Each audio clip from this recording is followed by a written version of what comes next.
yo, yo. Yo, yo, yo, yo. What's the deal? What's the deal? What's the deal? What's the deal?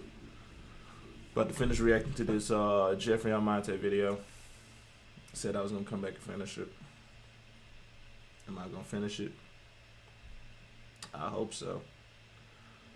But come on, it's a long video. We gonna keep going. Let's see what they're talking about. It's the turning away point. So we seen hold on.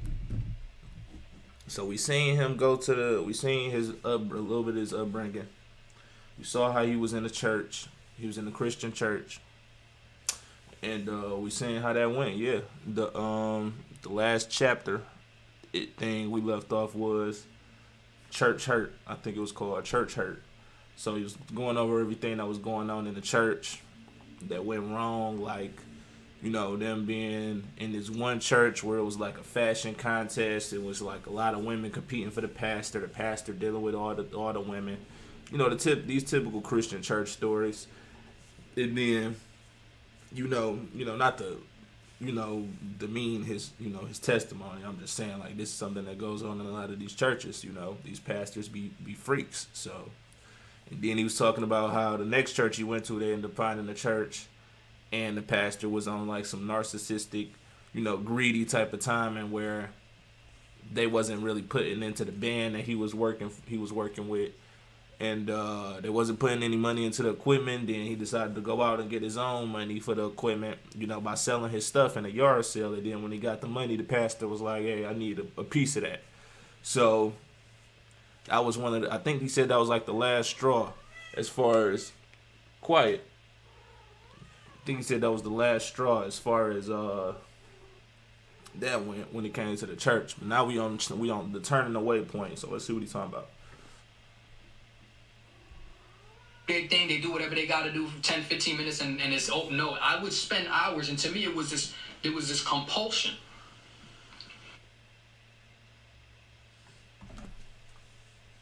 I gotta do something. Hold on. When you write, your tone influences. Grammarly, just highlight your text and type how you want to sound. Get your message right every time. Download it for free at Grammarly.com. I was already watching pornography, and I was addicted to pornography. This was like I would spend hours watching pornography. It wasn't like, somebody goes to the computer and they do their thing, they do whatever they got to do for 10, 15 minutes, and it's open. No, I would spend hours, and to me there was this compulsion where I would have 50 tabs open, and it felt like if I saw something, I'm not going to see it again. And so I have to click on this right now. I have to open another tab. I have to see that one because I'm missing out on something. Once I fornicated for the first time, I just kept doing it. At first it was with a girlfriend, and then I cheated on my girlfriend. Then I got with somebody else, cheated on her too. I cheated in every single relationship. To me, sex was something that I could not say no to. If it was offered, I had to say yes because I was missing out on something. Because I was missing out on feeling loved, on feeling accepted, and on feeling validated, on feeling warmth, on feeling closeness. And my mind was warped. And that's something that's prevalent in adults today. Even myself at a point, when the opportunity is there, when you are not fully comfortable with, yourself, and you're not fully, you're not comfortable with being enough for the Most High, and you're a people pleaser, or you just wanna feel validated in some kind of way. You get, when those opportunities present themselves, it's like you feel like you'd be a fool to say no, even if you're not that interested in that person, even if you don't really feel a connection with that person, you don't really care for that person. I mean, the fact that they're there and available, these is things that dudes will hop on just off the strength of it being ready and available. And it's like, as he said, it's an opportunity for validation. It's an opportunity for some kind of comfort. It's an opportunity for sin overall. That's not what's in our head in the moment, but it's really an opportunity for sin. That's the lady in the red coming to,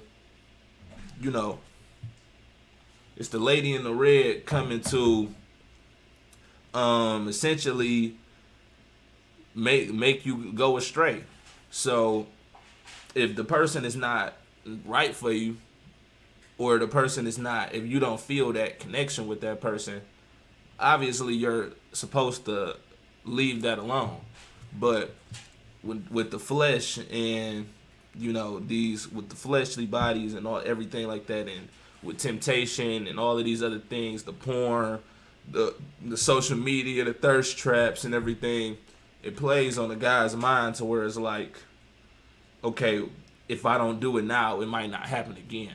So, it's just like you jump, you go for it off of the impulse, and 9 times out of 10, it's never end up being something, fruitful, and never end up being something conducive to, a positive life or a positive just environment for yourself, because all you're doing is you bringing these women in, and you smashing them, and then next thing you know, it's just headache. It's just because essentially what you did was you did the ritual. You technically did the ritual to make these women your wives, and now with that responsibility, you got to deal with.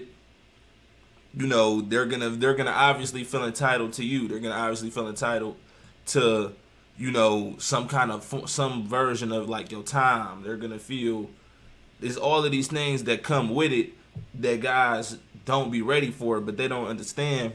Once you do the ritual, I mean, that's the only way it could go, because it's hardwired in us that this is only something that we're supposed to do to those we care about, with those who you want to make build with. It's designed to, you're supposed to do it with somebody you're intentionally trying to build with.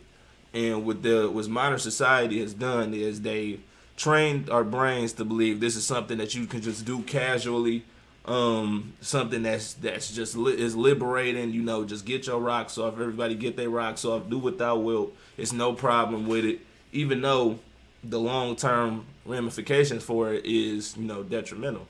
So we got Planned Parenthood trying to teach children now that the virginity is doesn't even exist. It's not sacred, because the same stuff they've been saying for a long time. Oh, you can lose your virginity through riding, or horseback riding, or like referring to the woman, obviously, and therefore it doesn't really matter. So things like that, they trying to plant the seeds for a whoredom society. I mean, we already live in a whore society, but the scriptures say not to prostitute the daughters of Zion, otherwise the nation I'm paraphrasing, basically the nation to be destroyed. It can't be fruitful once the daughters of Zion have been prostituted, which has essentially happened, because our women believe now that they can just do what thou wilt, and again, the man too, but the women believe they could just go around, smash this dude, smash that dude, and it's no long-term ramifications for it. It's nothing that comes with that, when essentially dudes still can, and they're trying to remove the body count thing from the conversation, when in actuality every single body that a woman has is very much so relevant, because you literally did the ritual with thus amount of men. You did a sacred ritual of consummation, being marriage with various men, and it's like technically you got husbands all over the place. So, and those are soul ties. Soul ties is not something you can just decide to sever. That's something that's very much so real. So, fellas, when it comes to the off chance that you do find a woman who is a virgin, the scriptures also say that he who finds a wife finds a good thing. And if we going on technicalities, and if we going off the word of the Most High, A virgin is a wife. You like, in order to be a wife, you have to be a virgin.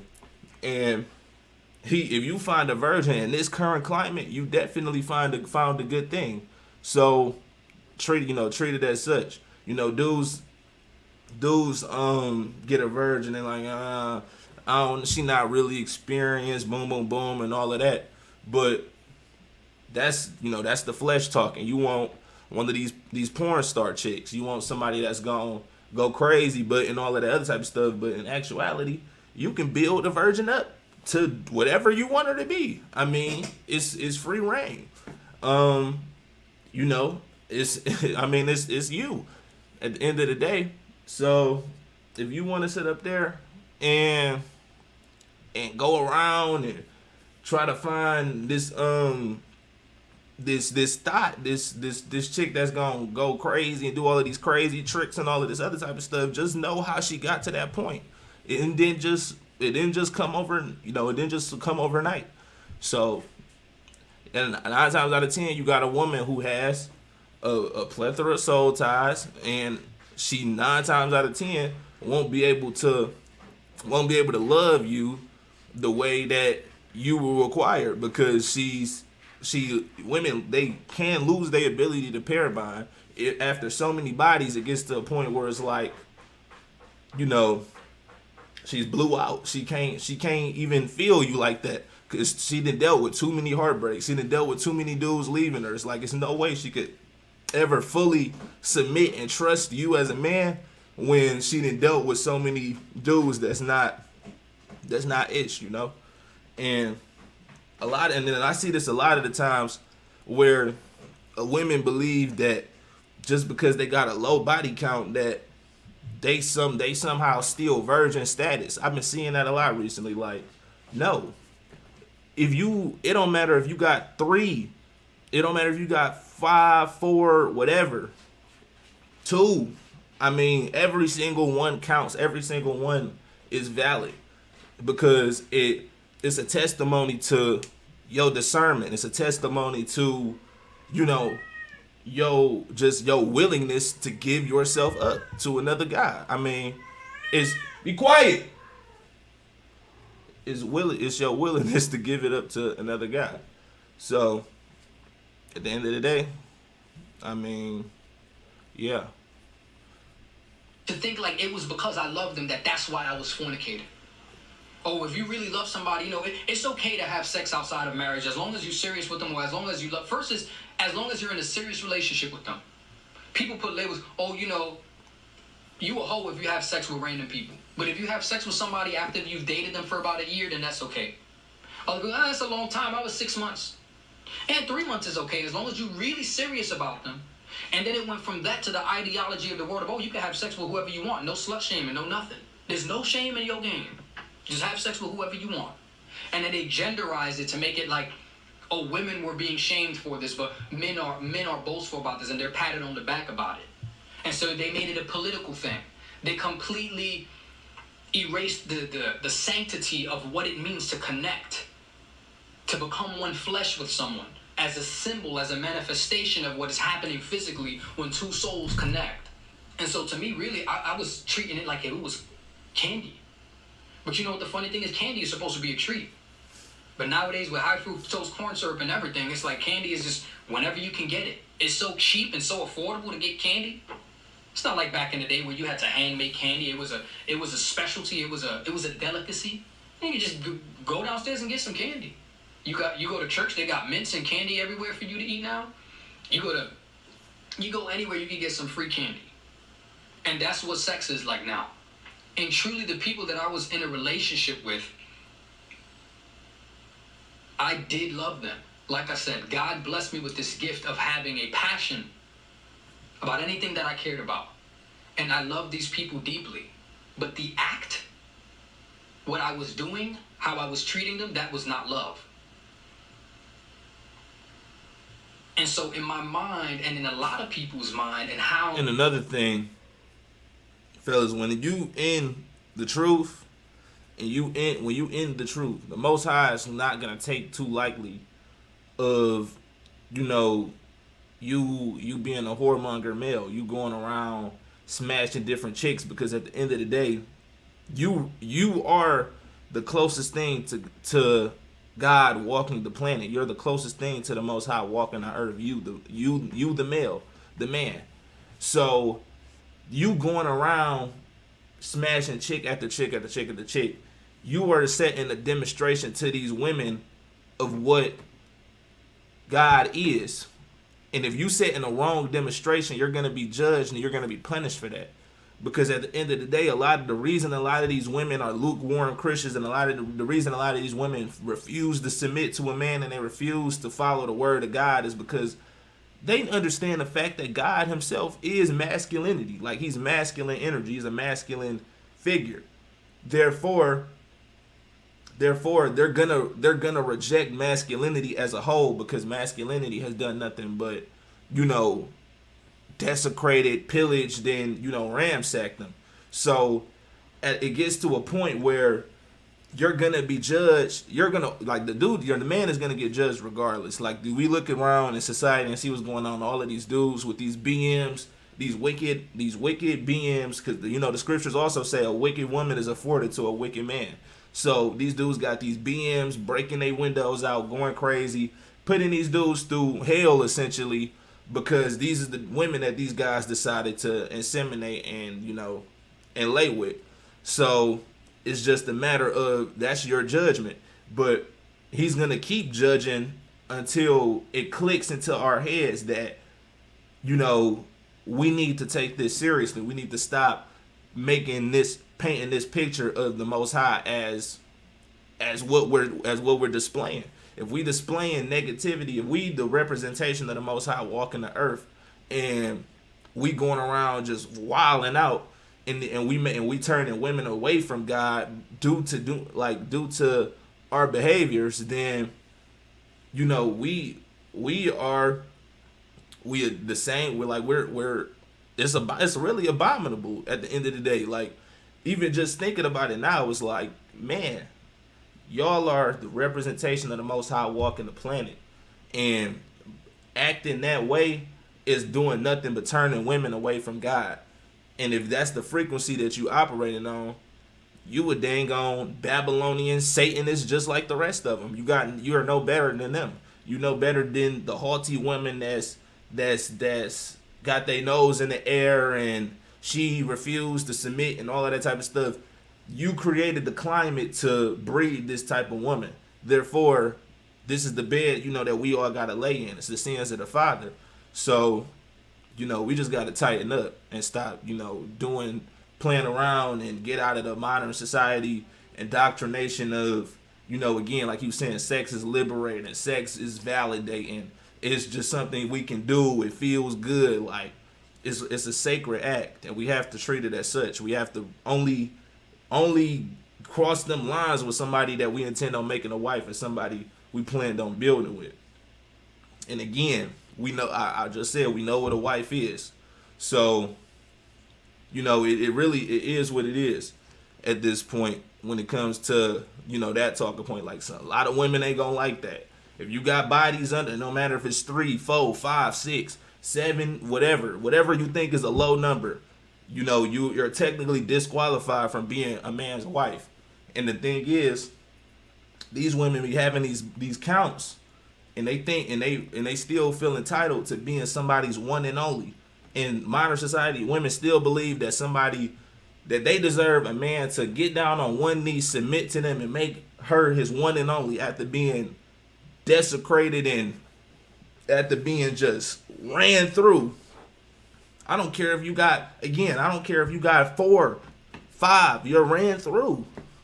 That's 5 different phalluses. That's penetrated and pumped and all sorts of type of stuff. It's sick. But that's what society has done.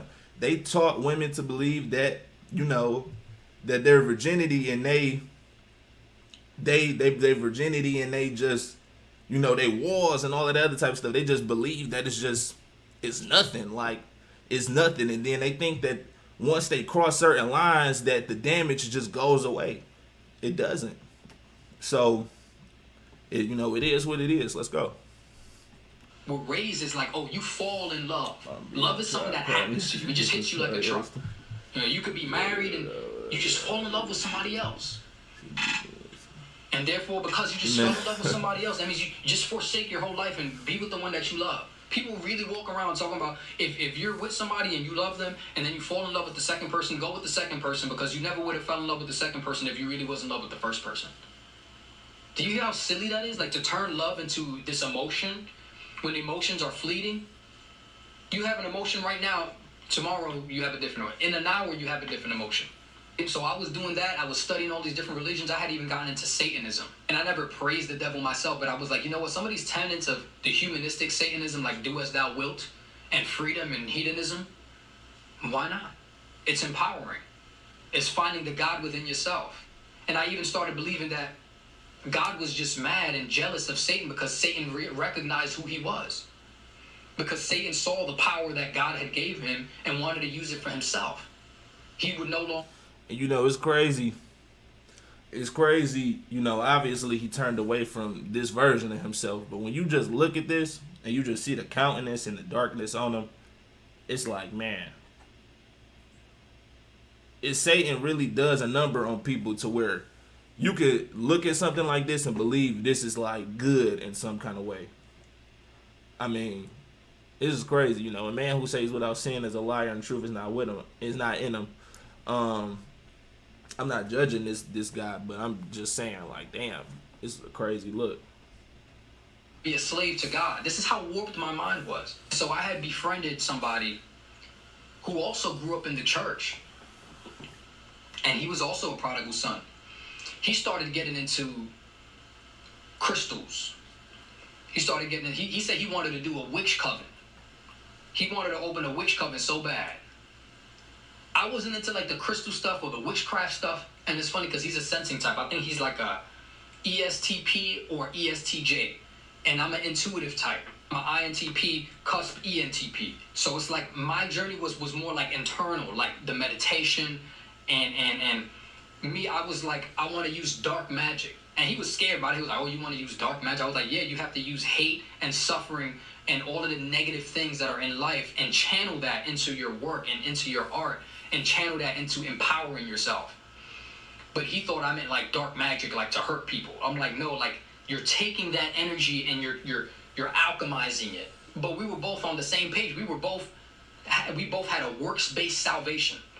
He thought that he could save himself with these crystals and witchcraft and smoking and, you know, herbs and making this and, you know what I'm saying, casting spells with the physical elements as a sensing type. And I thought that I could take emotion and take internalized thoughts and manifest and sit and meditate, all right, and bro, that I got somehow my ascension would come from try that, to watch as much from the as works of my possible. own Just tap hand. back in The midst of all that promiscuity and me sleeping around, I got hit. And you know what's crazy? People think that the crystals and stuff, like, again, they say the crystals and all this type of stuff is empowering. We got a lot of people walking around with crystals around their neck now, and that believe like, oh, the crystal is, you know, it's empowering me, it's doing this, it's doing that, it's good, it's spiritual, right? Demons are spiritual too. Dark matter, dark energy, all of these type of dark things that they talking about, witchcraft, is all spiritual. Just because something is spiritual don't mean it's good. Like, do you understand that people can put hexes on these crystals? People can actually put spirits inside these crystals that y'all have no idea where they came from. Y'all just throwing a crystal on and like, oh, it's spiritual, so it's good, it's bringing this to me. It's like, no, bro, it don't work like that. Just rely, like, just go to the source.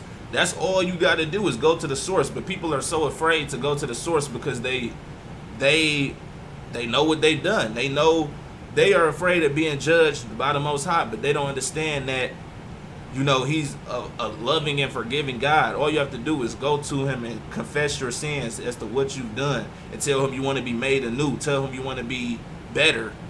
And, you know, he will do that for you. It's going to take work, but he will do that for you. You don't have to sit up there and go to lesser gods and other means and other things to get some kind of validation, to feel that black hole that's in all of our hearts. Is like you just constantly trying to fill it with something when all you need is the source. and that's the Most High Yah. I mean, is what it is. People wanna, our people are stiff necked. They want a God that they can see. Therefore, it's easier for them to worship the crystals. It's easier for them to worship, to go to the tarot card readers. It's easier for them to do all of these other mystical things that's against the word, that's considered as witchcraft. And the scriptures also say, I suffer not a witch to live. They want to go to all of these different means instead of going to the source, because it's pride. People don't want to just humble themselves and understand that there is something greater than you. But then at the end of the day, again, every head will bow and every tongue shall confess. No matter what kind of lifestyle you live, when you're on your deathbed, you're going to call out to the Most High God. You're not going to call out to your crystal. You're not going to be like, oh, are you going to save me? Or where are we going after this? You're going to protect me? You're going to call out to the highest power. It never fails, and it never will. Because at the end of the day, you got to meet your maker, and you got to answer for the lifestyle that you live. Therefore, again, just go to the source, man. Leave these crystals and tarot cards and shit alone. It's nothing in it. I mean, it's literally nothing in it. A rape accusation, a very public rape accusation. Like I said, I'm not going to get into the details of that, but that's something that's so serious that you would think it would make me slow down. Exactly. That situation made me so scared of sex that could happen at any time, that you could just be in a room with somebody and it was your word or theirs. And because you were in that room by That's yourself, what he said. that's something that's so serious. And me sleeping around, I got hit with a rape accusation, a very public rape accusation. Like I said, I'm not going to get into the details of that, but that's something that's so serious that you would think it would make me slow down. That situation made me so scared of sex that could happen at any time, that you could just be in a room with somebody and it was your word or theirs. And because you were in that room by yourself, it's a he said, she said. And if somebody wanted to take the DNA evidence the very next day and go to the cops with it, you could be in a full-fledged battle. And I was still willing to just go out here and just sleep with somebody because I was infatuated with them. Peace out, bro. Once that first accusation had came out, my friend at the time who was into that witchcraft stuff, he fed into that allegation and all of a sudden started spreading some of that. Like, we had our falling out over multiple things. He started saying stuff like, you think you're gonna change the world? Like, you're always trying to talk about truth, this, and the third. Like, you need to just make more comedy skits. And, we were doing daily videos at a certain point, and he was into that. Like, his focus was making daily content. He wanted to just feed his family. He wanted to make this a profession. He wanted to make it a career. He wanted to be in Hollywood. He wanted to be in movies. With me, it was like I wanted to stimulate people's minds and be a catalyst for change. I've always seen myself as a catalyst, as someone that was going to spark somebody's ascension, that I would come and give them a seed, and then all of a sudden, like, something would change in their mind, and it would spark a journey of them to achieve a higher version of themselves. And he was like, you can't change the world. Like, you have this overly optimistic view of the world, and you need to just stop worrying about saving the world and just worry about yourself and your family. And so, man, he who loves mother, father, brother, sister, more than me is unworthy of me. He had the devil in his ear. Obviously he had the devil in his ear, trying to steer him. I don't want to blow out the chosen one thing, because we got to go off the fruits. And he's still relatively new in this, so I ain't gonna say just outright be like, okay, he's a chosen one. But these are the characteristics of a chosen one. We feel the full capability of shifting the entire world because we have the power to do it. We understand. It comes with understanding purpose. When you understand purpose, it's really nothing somebody can say to deter you from that. The Most High says he known you before you was even formed in the womb. He knew our spirits before we even manifested physically. So it's really just a matter of, it's a matter of just understanding purpose. And when you understand purpose, it's a very powerful thing. When you in line with the Holy Spirit, it's a very powerful thing.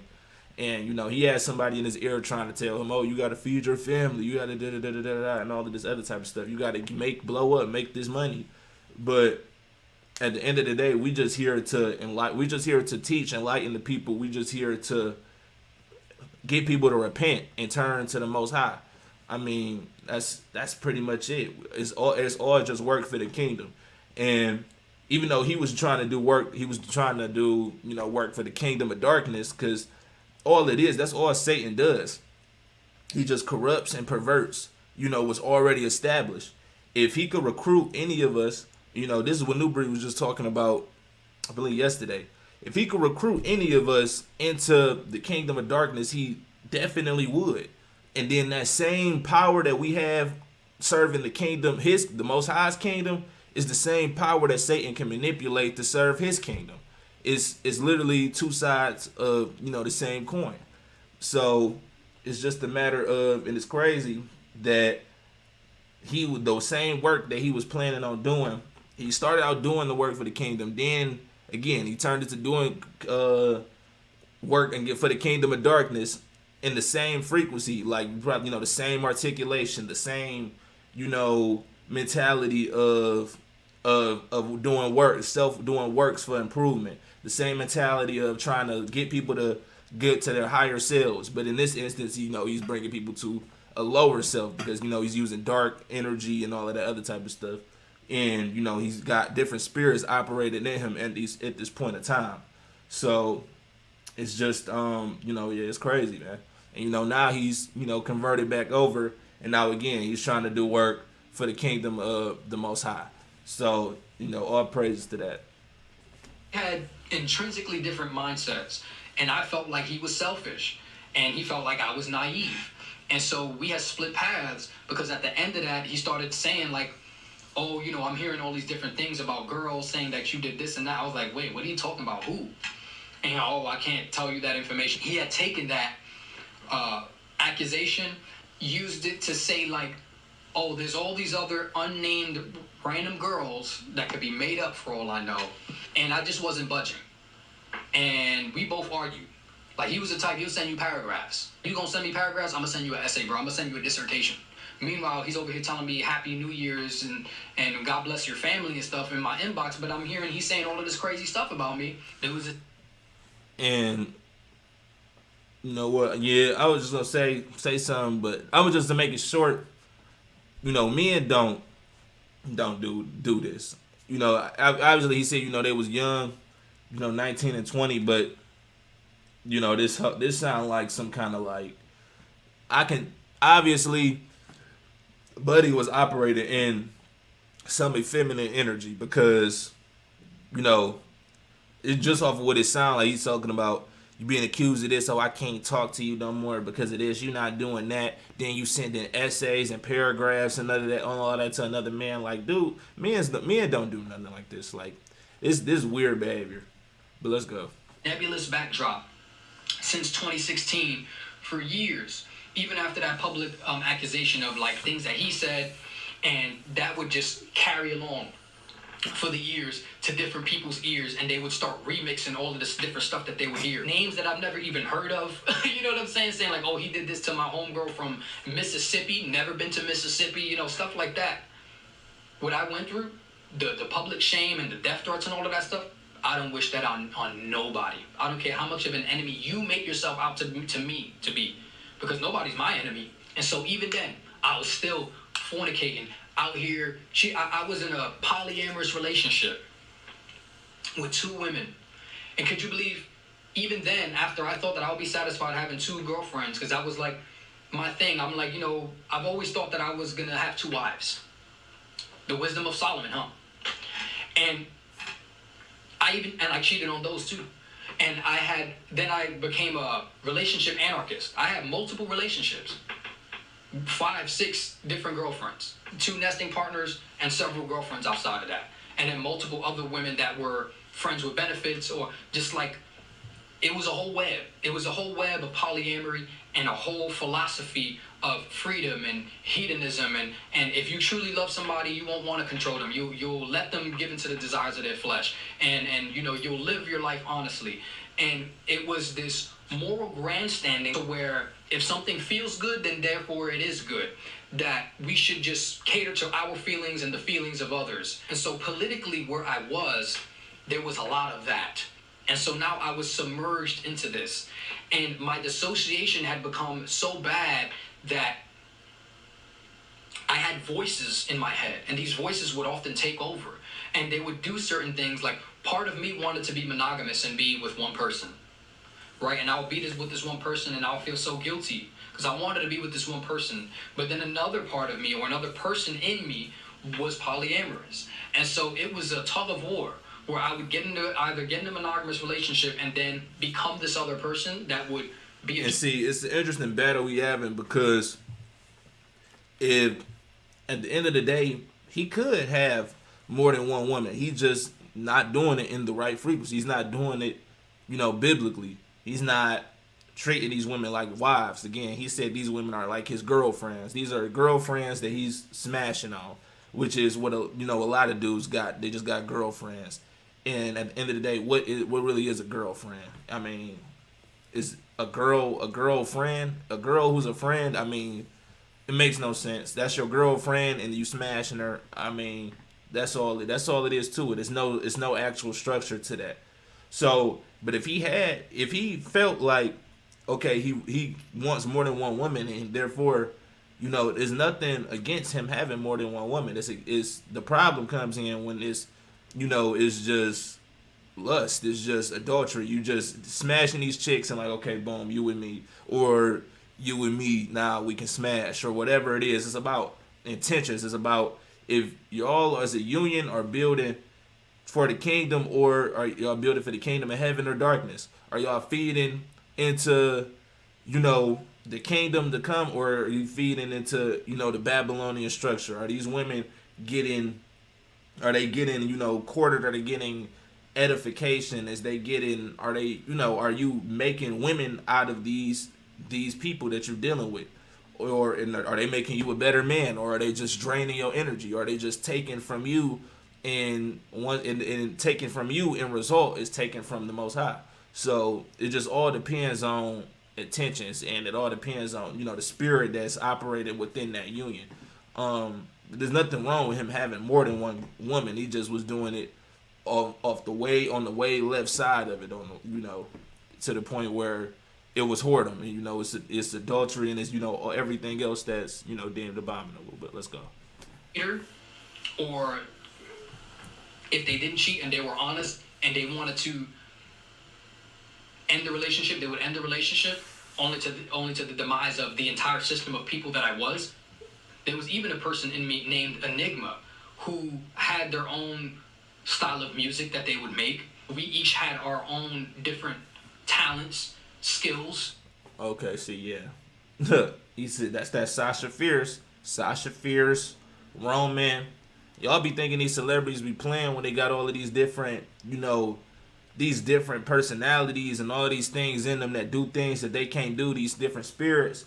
But this stuff can manifest itself within you. You can have a person in you that has a whole different identity, or I ain't gonna say a person, but a thing in you that has a whole different identity that operates on a different frequency, that's capable of doing things that you normally can't do.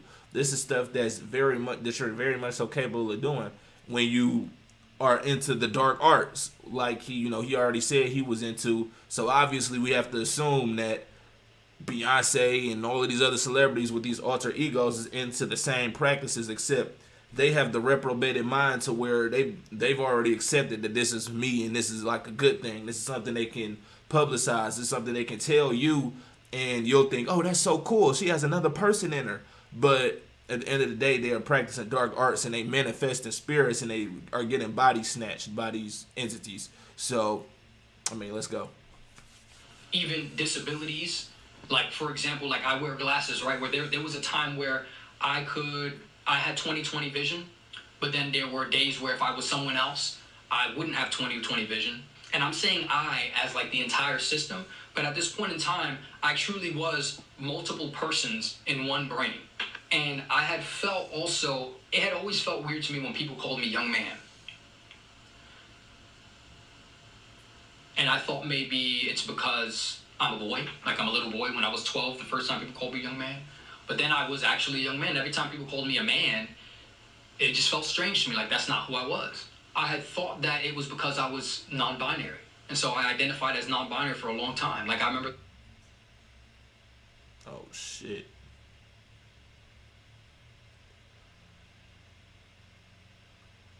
Okay.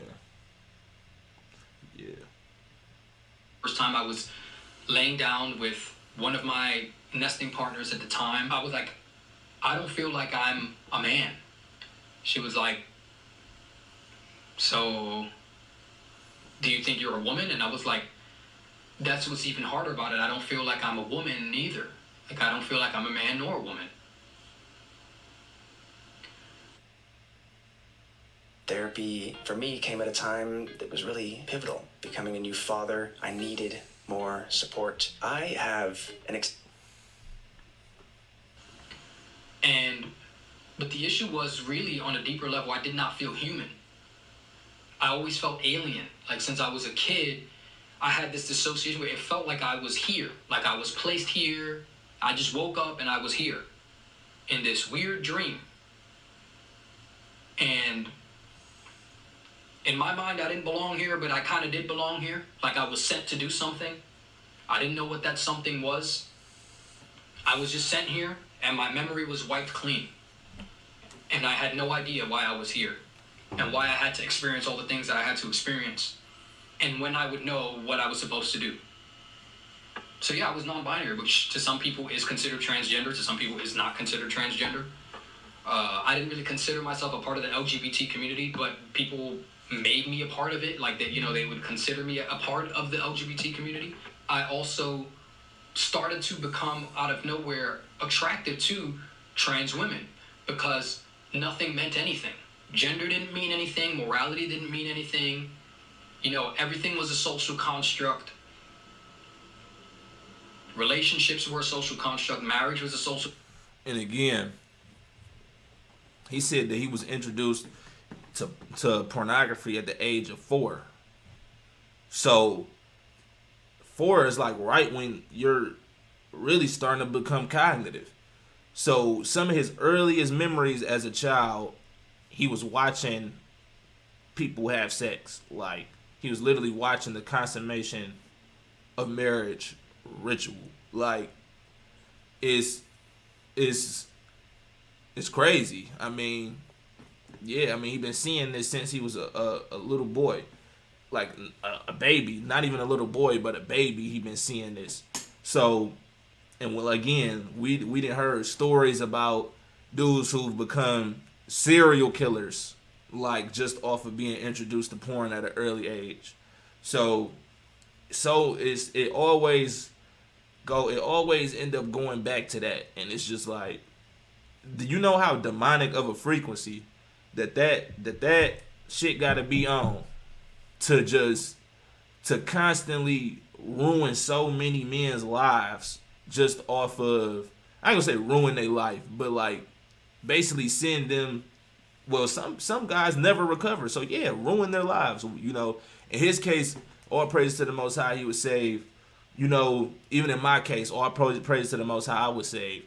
It's just a matter of, you know, how many people wasn't, though. How many people wasn't able to turn from their wicked ways? How many people wasn't able to identify that this thing, you know, caused this, or this thing, it has changed the trajectory, you know, of our paths. And it's just like, you know, it's just crazy, man. It's just crazy. But yet we still got people out here, oh yeah, more porn, watch more. Like, yeah, ain't nothing wrong with rubbing one out every now and then. And then when you sit up there and have a child and they fuck around and they get into something they not supposed to see, are you still gonna be champion for just rubbing one out real quick? Are you still gonna be that person champion that when your child ends up seeing something they're not supposed to at an early age, and then, you know, they become, you know, like Jeffrey Almonte just showed us, they become a non-binary, you know, product of Babylon. I mean, will you be still singing the same tune once that happens? I highly doubt it. Let's go. Relationships were a social construct. Marriage was a social construct. Gender was a social construct. And I was just a horrible, horrible person. Like, just the things that I would do, like the lies that I would tell, just to hide the fact that, just to hide my lust, to hide the shame. And it was because I had like this capacity to love multiple people. I saw people as part of who I was. And so I was able to love people deeply. But I would love people so deeply that it's like I psyched myself. It's like, I can't tell this person the truth that I love this other person as well, because it's going to hurt them. And even when I was polyamorous, it's like, okay, I told these two people that it's just going to be them, but now I have feelings for someone else, and I have to say that to them, and I care about their feelings, which was delusional. Because no, it's not that it's selfish. You're not hiding the truth from someone because you care about them. You're hiding the truth because you care about your image and how you appear. And you want those people to continue to behave and love you in the same way now as if it were just you, versus than if it were just you and someone else. You don't want them to decide that, maybe I'm going to go look for somebody else. And in your mind, when you say, yeah, I'm going to be polyamorous, completely open, and everybody can see everybody. If y'all want to date other people, you have to date other people. Truly, it's because you think you're relinquishing control, but really, that is your way of having control. Because in that way, you compartmentalize in a way, so if they go with somebody else, it's like, oh, well, that's okay. They're free to do that, as if you're giving them permission to leave you. And so since you're holding the door open, when someone walks out of your life, that sense of abandonment, that's the way you cope with that sense of abandonment. It's not that you're... He cooking. He really is. Because these is the things that a lot of these people that have these philosophies, this is the exact same things that they subconsciously do, but they're for sure not brave enough to, admit that. So, hats off to Jeffrey for that. Just even being able to, articulate that feeling. It definitely takes a critical mind to be able to analyze your behavioral patterns and identify the reasons why you doing things broken down, on that level. So, because these are the things that the people in the letter community deal with. These things that everybody goes through and deal with in some facet, but too ashamed to admit it, too prideful to even acknowledge it. It's just do what thou wilt. Just keep it going. Satan's biggest trick was to make people believe that he wasn't there. So he got people operating in a frequency where they feel like they have the control, but at the end of the day, you're being manipulated. Same way, like we just said in his analogy. You feel like you have control over the situation, but you're being manipulated. You feel like, you have control when you don't. Or it's all there is to it. Actually giving someone control out of you being selfless because you love better than monogamous people. It's because you have so much love to give that you just want to love everyone, but then you're out here lying still. And then even when I was honest, there was a time where I finally became honest with everyone. Even still, it still became as like, when you're telling someone and you're honest, you still feel guilty, as though something in you is telling you this is wrong. Even though you're consenting to this, I'm consenting to this, we have consensual boundaries, this is still wrong. Just because someone consents to something, just because someone says it's okay for you to slap them or throw them off a cliff, it doesn't mean that it's okay. There's only one person that declares what is righteous and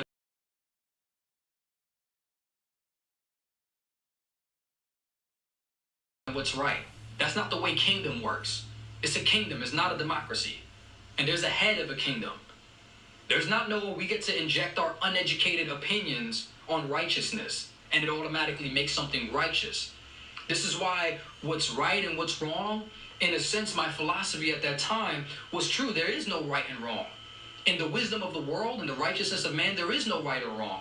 Because if you're telling me now that no one should be able to tell me, no one should be able to stifle my pursuit of happiness, what if my pursuit of happiness is murder? You're going to put a boundary on that. Oh, well, you can't compare that to, who you want to marry or... There's a boundary for everything. There's a boundary for who you can have sex with, when you can have sex with them, where you can have sex with them.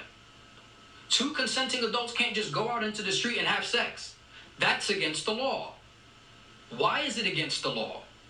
Is it just like, oh, that's just a law, it doesn't mean anything as long as no one catches you? Things are put into place for certain reasons. And yes, there are just laws and there are unjust laws in the world. But we have to think about the fact that there are boundaries. People will take pleasure and say, just because it's my pleasure, it's because it's what makes me happy, that's okay. That everyone should just respect that I want to be happy. And no one should have any question as to what... And that goes into what the society is doing now. People think it's far-fetched to believe that they're going to start pushing P into that LGBTQ and all of that, all of the other letters. They're going to start pushing P, if you know what I mean, when it comes to, oh, well, I was born with this attraction to this demographic of individuals, those who it makes me happy. Are you judging me? Are you judging me? They're gonna be pushing P. It's gonna be LGBTQIAP, cause those people, the R. Kellys of the world, who has a certain attraction to a certain group of people, they gonna eventually be able to pull that card out. Just watch. You think it's far-fetched, but the way, the trajectory that this world is going, that this system is going, do what thou wilt. Just do whatever that makes you happy. These people is going to say, well, that's what makes me happy. And they're going to be pushing P into the agenda. But let's keep going. Makes me happy. When really I could think it's making me happy, but it's making me sick. Because if I go put a needle in my arm and get high, it's making me happy in that moment. That's what I think. That is my ceiling for happiness. Does that mean somebody else can't come to me and say, look, there's a better way, there's a higher path than this? There's true righteousness, there's a true freedom from all the pain that you're feeling right now, that you're trying to escape? There's a true freedom, and his name is Jesus? It's wrong for someone to come and tell me that? It's wrong for someone to come out as a Christian and say, I found something that has made me truly happy? Everyone looks at you like you're crazy? You're this crazy, judgmental person? Because the society has been given to the devil's hands, and we live in a Babylonian, evil, wicked ass society, man, where the vast majority of people have given themselves onto the strong delusion, and they accepted that this way of living is the right way, and in actuality, it's sick. Everybody is shooting up with needles constantly, and they in this fake dopamine inducing, just constant dopamine.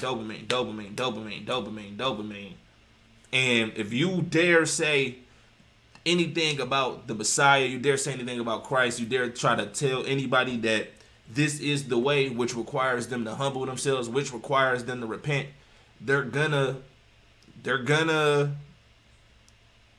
what should I say? I mean, they're gonna ridicule you. They're gonna say you are, they're gonna say you in a cult. But why? Because the scriptures say that they're gonna hate you for my name's sake. Because the word is written in our hearts. Everybody knows what's right and what's wrong. They know that, but they've chosen to do wrong. They've chosen to serve Satan, and you can only serve one or two masters. All it is good and evil. You either with the side of good, or you inside of the vast scope of evil. Broad leadeth to damnation. Narrow is the path to salvation. If you're not on the narrow path and you in going abroad, then you're gonna be accepted. You're gonna fit in. You're gonna get all the millions of subs. You're gonna get millions of views. You're gonna get hell, you're gonna get all of Satan's money. You're gonna absorb all of the riches of his kingdom because you've chosen the broad path. You've chosen to serve it, and he's gonna give you rewards for it. But the Most High rewards is eternal. He's gonna reward you here on this plane, in this, on this earth, and he's also gonna reward you eternally after. Satan's time is only small. Satan's time is only temporary. It's like a high.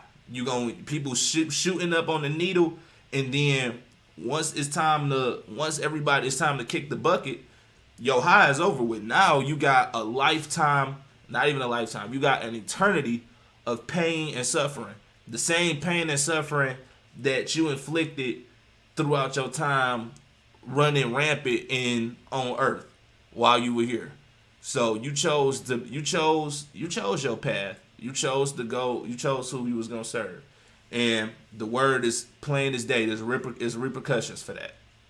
And you made your bed, and now you gotta lie in it. It is what it is. Turn to the Most High. Repent. Humble yourselves. Leave your wicked ways behind. Let's go.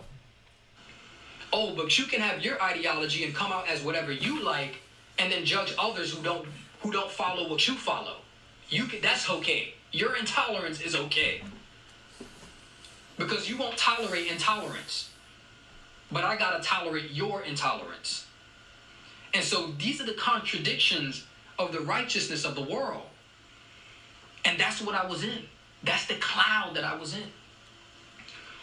One day I was with this girl, and we were watching Wild Wild Country. And I saw the clash between this fundamental Christian town clashing with this cult of sexually liberated people, and something struck me.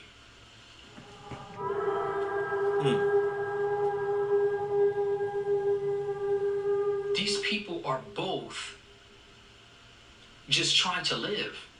These people are both just trying to love. And neither of these people can see it. They can't see the other person. They just see an enemy. They just see a threat. None of them decide, I'm going to walk onto that other side of town and I'm just going to talk to them. I'm going to befriend somebody. I'm going to figure out what is it that makes them tick. Like, just talk about their story.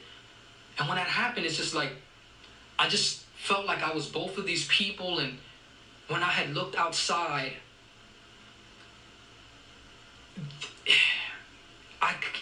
words can never explain, because it was beyond a feeling. It's like my peripheral vision just widened.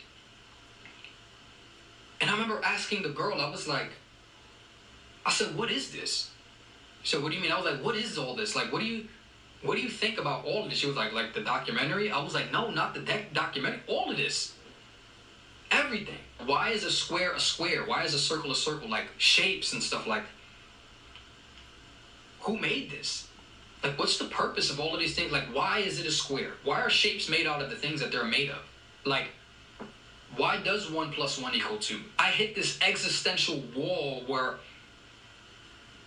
I was like, this stuff, everything felt so real for the first time. It didn't feel like a dream anymore. And I felt like it was all me. Like I was connected to every single thing in that very same moment. And I was trying to get her to see it, and it's as if she was some part of my mind that just didn't get it or didn't want to get it. And I was like, you don't believe? Like, what happens after all of this? And what happened before this? She was like, I don't know. I just don't be thinking about stuff like that. I don't really care about stuff like that. Like, I don't believe. That's most people. People just be on autopilot. Bots. People be thinking it be a game when you talking about the bots that live among us, but people really be bots. They don't think about what happens after this. They don't think about why we were placed here. They don't understand purpose or anything like that. They just here. I'm just here. And then I'm gonna do what make me happy while I'm here. I mean, let's go. Doesn't believe in God. She's an atheist. And that whole time we had been sleeping together, and I had never even asked her important questions like that. Mind you, I had jumped forward a little bit. That's the climax to what was going on. The first person that had accused me, 2 years later, we had met up in person. We had hashed it out. I said, listen, we can go to court if this is a problem. And she was like, no, I don't want to do none of that. I don't want to involve police. And then I just need a closure from everything that had happened. And I was like, you sure? She was like, I'm sure. And that was that. I'm like, okay, well, she needed closure. She just wanted to move on. Whatever, let's move on from this. When that first accusation had come up, there was not a single day. Every day I thought about that. Every single day. Every day when I woke up, I thought about it. Before I went to sleep, I thought about that. And then we had that conversation. I was like, then I started thinking about it a little bit less. And a year later, that summer, I get death threats from apparently their new partner. At first, I kind of ignored it. I was still making videos like business as usual. So then a year after that, more death threats. And they're more serious. Like the first ones like had my address, and the second ones had my address as well as like what train I take. Like, oh, I heard you take this train to here and this and the third. Mind you, I didn't really take that train that much, but the fact that I had been taking it at that point in time, because I was dating somebody along that line and they knew that, like in that short period of time, it's like, damn, like I'm being stalked right now. And I was getting like very serious death threats about like, when I see you, I'm gonna stab you, at this, that, and the third. I had been smoking a lot of weed at that time too. So I was very paranoid.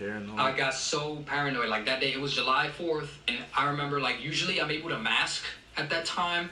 When I dissociated or when I was paranoid, I could not mask that day. I was like, I need to go home. I don't feel well. I'm hearing all these fireworks. It sounds like gunshots to me and it's scary to me. I need to go home. And I thought I was going to be killed that day. Like I got out the taxi, like we took an Uber and I couldn't leave my house. Like I was just in my house. And anytime I went somewhere, I had to be driven there. Like I couldn't walk outside my house and go to the train. Like that was the last time, like I couldn't do it no more. Mind you, at that time, like I had started meditating and stuff. I was doing a daily meditation and I went from going from 5 minutes to 10 minutes to 20 minutes. And then when I hit this 20-minute wall, my mind got louder as I was spectating it. And once I got past that wall for about 5 to 10 minutes, I would be able to see the fabric of reality itself. And I remember telling my therapist about it at the time. In my periphery, like things would wave, like ever so slightly. It's as though like I'm looking at like screen static, like there's noise, like it's like a hologram, like a lot of just like fuzz, like you know, people say they see auras. It's not really an aura that I see like around particular objects, but it's around everything, tethered to everything, red, blue, green, purple, all types of colors, kind of in the air, wrapping itself around objects. And then the objects themselves, the fixed objects, they're fixed. I can tell that they're fixed and they're solid.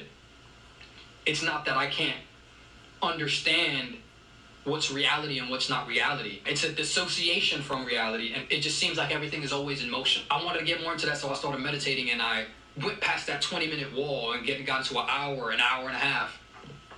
I would just see these waves. The fabric became bolder. Like I could see the fabric now. Behind me, there's really nothing. In that moment, I understood that whatever I'm seeing is there, but behind me, there is nothing until I turn around. Which is kind of like some quantum physics stuff. Like what I'm observing is what exists at that moment in time. When something is not being observed, it felt as though if I'm not looking at something, then it didn't actually physically exist, but it only existed like in my mind. So I was creating a narrative of what's actually behind me. And I was more aware of what's confirmed and what's not confirmed. Like, yeah, I can think about people. I can empathize with people. But whatever I think they're thinking about or feeling is just a narrative like in my mind. And I could see now what's real and what's present. The things that I can hear and how my consciousness could expand, and I would start hearing bass frequencies that were lower, higher frequencies in the air. I could hear the air around me more. And that type of stuff would also help to ground me from those narratives of I'm gonna be killed. Like when I walk out of this apartment, I could be killed. Someone's watching me. Mind you, I moved. Like that week, I moved. I moved apartments, and later on, when I got COVID. Mind you, those death threats that happened during COVID, and then when I had moved to Brooklyn, months later, I had gotten COVID, and around January, February or so, I got death threats again, with my address and everything. And I'm like, only some people had my address at that time, and so now I could not trust anyone. Because very few people had been to where I was at, to where I lived, at my new address. And I was petrified. I felt like death could come. I didn't think you was a projects type nigga. It's crazy. That's fucked up. That's wild. They said I didn't think you was a projects type. They really was owning. I can only imagine. Then you smoking on top of that. Damn, I know that paranoia was going bonkers. I can only imagine. How much of this we got left? Not that much. We probably can finish it. Let's go. Any moment. I had COVID, so I was delirious. Like, I had a lot of neurological symptoms for COVID. Like, I didn't really have a cough or, sneeze or anything. It was all, like, physical. Like, my body was weak. And my mind was, like, it felt like my whole head was numb. The very few people that had been to that location, to that house that I was in, who could have possibly given someone my address, because this time the address was like the exact address. It wasn't around where I was at. It was the exact apartment. They were like, oh, I didn't know you was a projects type of NIGGA.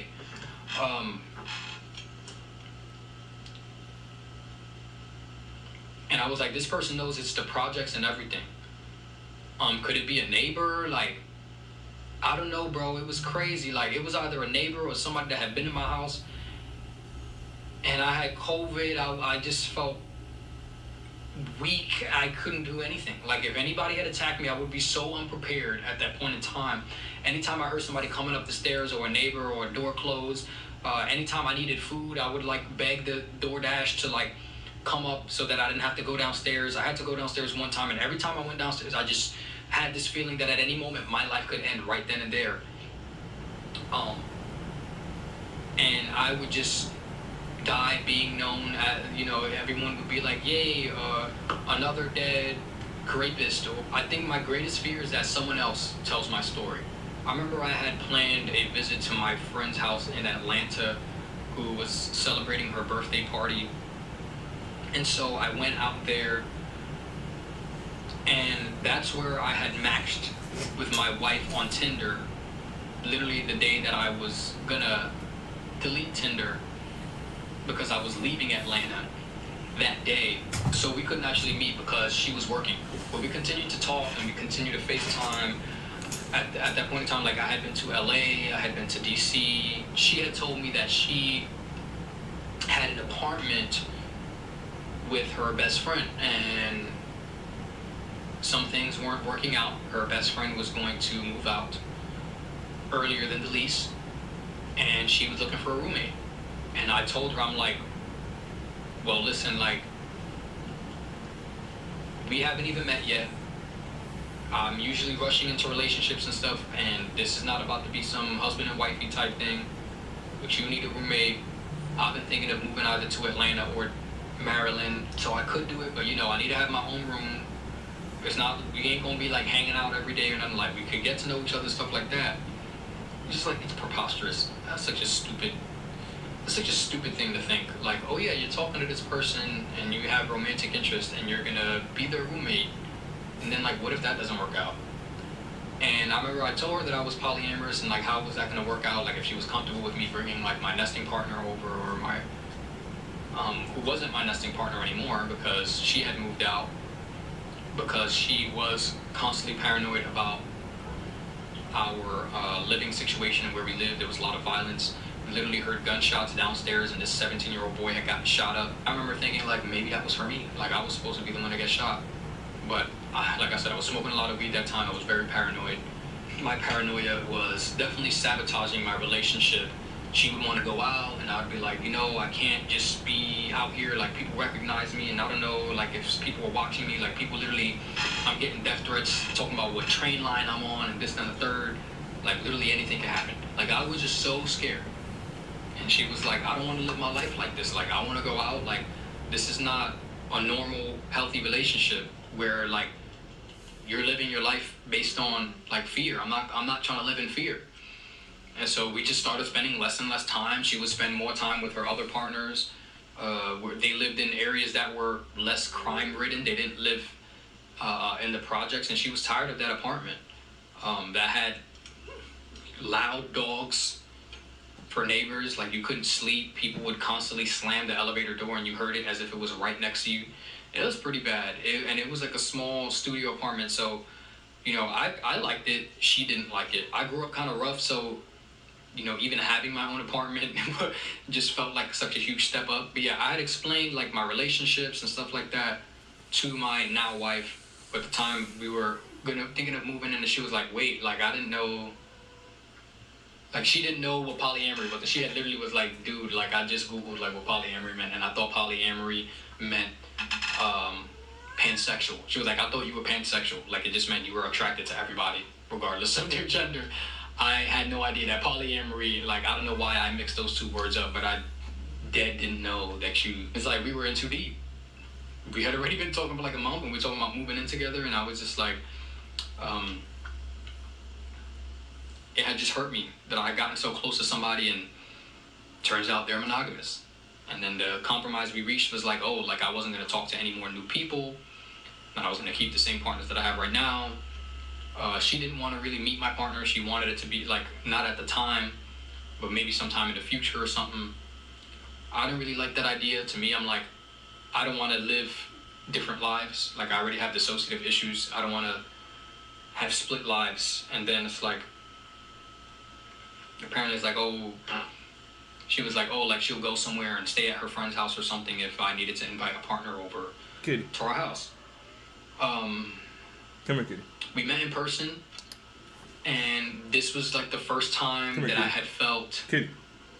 like someone was just familiar, like family. It didn't feel like the other times that I fell in love where it's this desperation, exasperation. When someone says, oh, you take my breath away, it's like now I hear stuff like that, and I'm like, yeah, someone takes your breath away. It sounds like you're more in fear, and arousal is fear, and so you're confusing fear with attraction, but it's just arousal, which is a neutral term. It just talked like it was normal. It didn't feel like you had to do anything. Like it didn't feel like you were performing, or like we were judging each other, or like she was looking at how I dressed, or whether I opened the car door for her or not, or whether I held this, you know, got her seat for her and stuff like that. Like we were just existing together.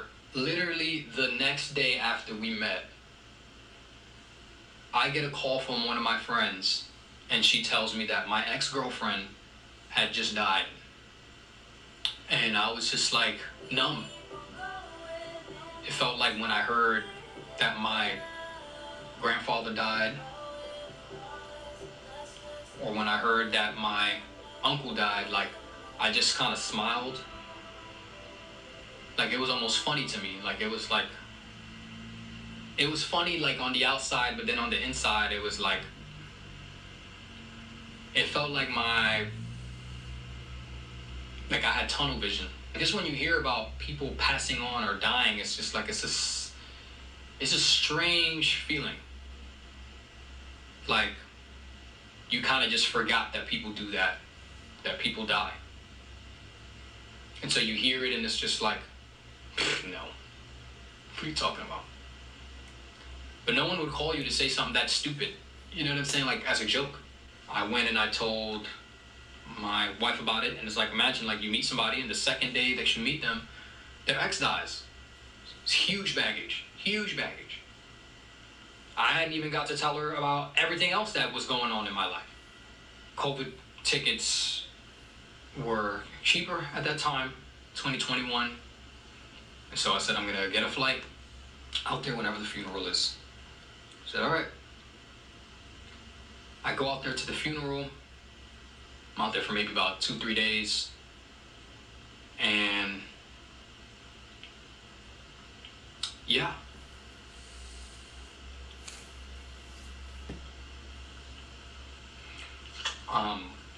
I seen like it was so crazy. Like I just seen people that I hadn't seen in 10 years since we had dated, like, you know, back in high school. And I seen some of her high school mates come, and I remember when I first sat down and I seen her, it just didn't look like her.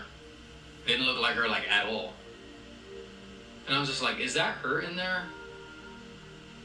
And it wasn't until like after like once it reached toward the end of the service that I looked, I was like, yeah, that is her. It's like my mind was playing tricks on me. They were playing her music, and I remember when they were closing the casket, something in me just told me to press my hands together like this. And when I did that, I felt this sort of blanket come over my body, like a very warm blanket that just fell on me as they were closing the casket, as everyone was like crying, and I just felt this calm peace. I don't think I still have wrapped my head around it too much. And I remember explaining to my wife like the last interaction that we had at the house, where she kept saying, everything will make sense. At the end, her other ex had came up to me, you're Jeffrey, right? I was like, yeah. She spoke very highly of you. She loved you a lot. And then another friend of hers was like, yeah, like we was all saying like, oh, like is Jeffrey gay? Like why does he dress like that? And this and the third. And she was like, oh, he's not gay, he's non-binary. Like, stop judging them and stop misgendering them, this and the third. So I was going through that grief, and literally like this happened in May. Just got back from the funeral like maybe May 20th or something like that, because I think it was the 17th. Less than 2 months later, July 14th, that's when the smear campaign happened. One of my exes ran a smear campaign on me that accused me of, they threw the whole book at me. It was like a virtual kangaroo court where all of her and her friends just said whatever they wanted to say about me, deleted any comments that questioned any of the accusations they accused me of rape, of emotional and psychological and sexual abuse, other acts of violence, everything. I remember And that's how I remember Uber Eats Man. as coffee. I remember something by forgetting something else. An interesting technique. Let's see. I remember when I seen that, there was just fire. There was fire in my belly. Like, I remember my friend has sent me this, and then my sister has sent me saying like, oh, why is she saying this, then the third, like, she keeps doing this. It's not the first time she's done this. My niece had hit me up, like, family and friends, like, were scared. I had a friend that was scared because he's like, you know, some people think we look alike or that we look like brothers, and I'd be scared, like, when people see me in the street, like, so can you take down any video that has me in it, this, then the third. I'm like, I mean, I don't think that's really gonna help the situation like that, but if it makes you feel better, I'll take it down. I have friends take down any videos with me in it, friends that just, you know, never spoke to me again or just ghosted me. Yeah, I lost everything. Like, they contacted my boss directly, and my boss fired me. My ex was making posts talking about, like, tag my boss, this and the third, to try to, like, force my boss's hand by waving her reputation in her face. You know what I'm saying? Trying to talk about tag D'Angelo Wallace, this and the third, like, to try to get multiple people. And it's like, I was saying nothing during this whole thing, and they were just making it seem like, oh, I'm silencing victims and I'm threatening people behind the scenes and that they're getting death threats. Meanwhile, I was silent the whole time. Like, they just drug my name through the mud for the past couple years, and I have said nothing. And it's just like, I couldn't, to this day, I can't, I lost my job, so I had contacted a lawyer about this, because I'm like, they're saying that I have STDs and given STDs. She was like, you have a textbook case of defamation. Like, this is an easy case, especially because they contacted your boss, and you have proof of what your boss was paying you, and your boss made a public statement that she fired you because of those statements, because of the allegations, and she made a very public declaration of this. It's not like, your boss finds out something and says like, oh, they're gonna fire you because you came in late or something, to try to like cover up for why they're really firing you. Like, she literally said it's because of this that you're losing your job, so now you have a loss of income. I was facing eviction I'm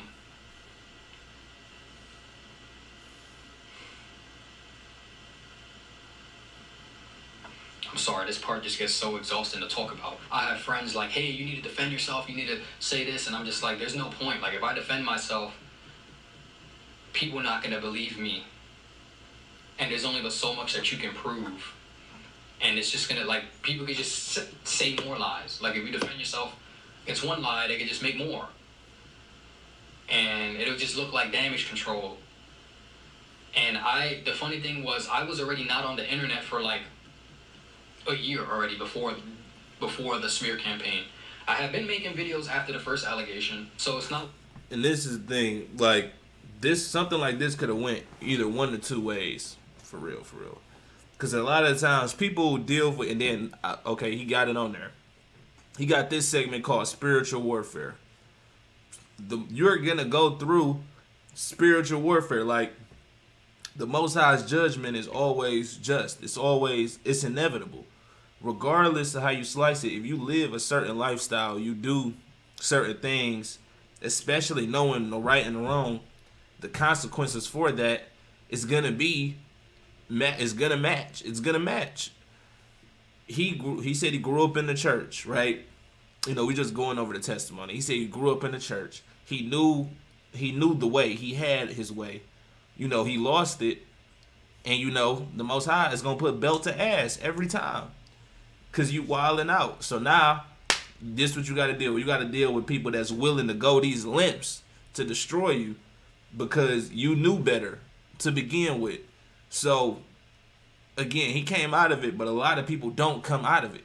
They just believe that it just is what it is, or this just comes with the territory, or, you know, they don't even cognitively think that this is judgment. This is what happens when you go outside of, you leave the narrow path. This is what happens when you leave his protection. When you leave his protection, he's going to give you to the wolves, like the actual wolves, the ones that's going to do you the worst way, because you knew better. So, you know, everybody has their own version of belt to ass that they get that matches this, whatever crime it is, or whatever, you know, transgression it is that they do against the Lord. It's going to be belt to ass every time. And everybody gets their own version of it. And it's going to always match up with what you did, though. It's always going to make sense. So, you know, that's, I just wanted to add that. I disappeared because of that. And then I had left to go on that meditation journey, which I had explained also in Sneako's video when I had featured on it. Like, I had been on like 2-3 of his videos. So I hadn't disappeared for real. I had just stopped making videos. But then people started noticing that I was disappeared, I guess, after the smear. I never knew he collabed with for real. Sneako. I just... Is it okay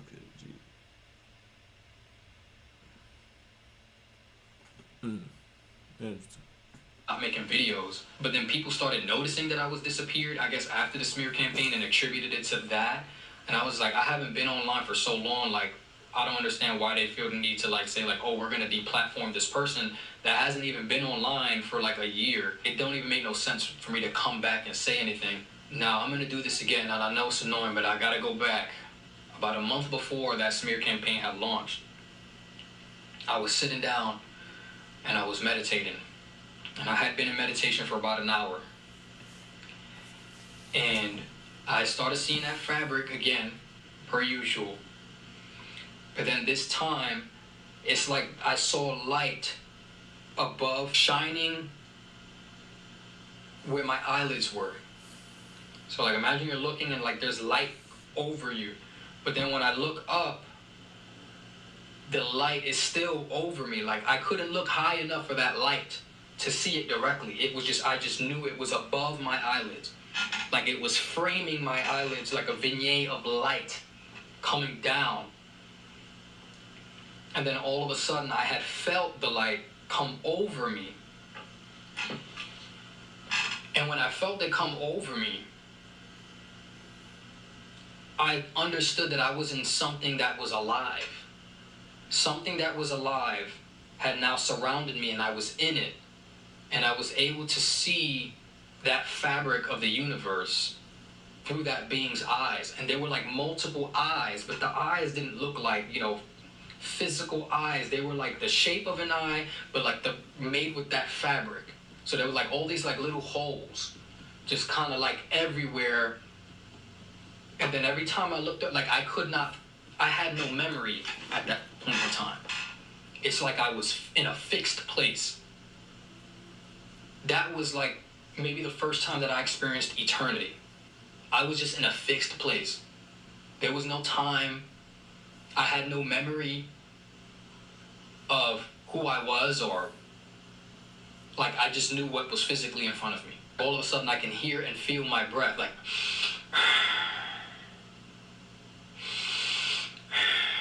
and then at a certain point, it's as though I was breathing so slowly that I didn't notice the breath at all. It was just happening so slow, and my heart had slowed down, and I just wasn't experiencing time. And I knew that I was in something alive. I'm like, am I in an angel or something? Then the next day I woke up, and something just told me, go read the Bible. When my old nesting partner that I had said didn't work out before because, we were living in that terrible neighborhood, I had her Bible. I don't know how I wound up with her Bible. I guess in the midst of us moving, I just had her Bible. And I remember her telling me one day, oh, I'm a Christian.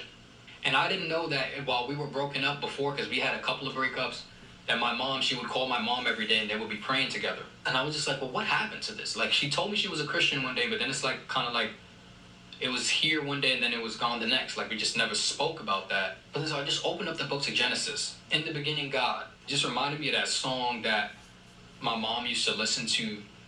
And it would always spark something in me. And this was in the midst of all the promiscuity and everything. And every time she played that gospel song, God of creation, there at the start, before the beginning of time. Like I said, no matter how much I went against God and his word, I knew he was true. He exists. There was nothing that could take me away from that fact. And there was just so many reminders. My mom prayed for me incessantly. I cannot discount the endless mornings and nights that my mother prayed for me to come to the revelation of Jesus, to come back to Christ. God has redeemed me not only because of my suffering, because at a certain point I wasn't even searching him, I was running away from him. If anything, he had extended his hand because of the love that he had for my mother, who pleaded with him. Pleaded.